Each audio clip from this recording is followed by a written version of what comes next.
Geleneksel yarışmamızın sonuna geldik, finaline geldik. Çok güzel eğlenceli kadar yaşadık. Yeşilyurt ilçe genelinde düzenlenen bu yarışmamız artık gelenekselleşti. Bu yıl ortaokullarda yapıldı. Çok coşkuluyduk, keyif aldık, mutlu olduk. Gençlerimizle gurur duyduk. Kendilerini çok güzel ifade ettiler, çok başarılı bir şekilde düşüncelerini ifade ettiler, bunu gördük. Ve onlarla tekrar söylüyorum, tekrar söylüyorum, gurur duyduk. Münazara çünkü sadece yalnızca konuşma becerisi değil, karşıdakine saygı duyma, onu saygılı bir şekilde dinleme becerisi. Bu süreçte öğrencilerimizin yardımcı olan, katkı sağlayan danışman öğretmenlerimize, okul idarecilerimize, tabii başta bu ilçemize sonsuz teşekkürlerimi sunuyorum.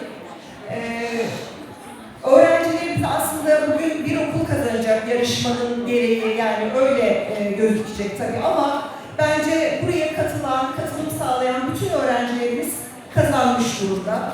Kaybeden yok. En azından tecrübeler kazandılar.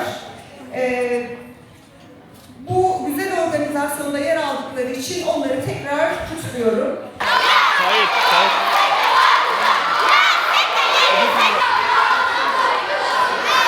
Başkanım buradayız.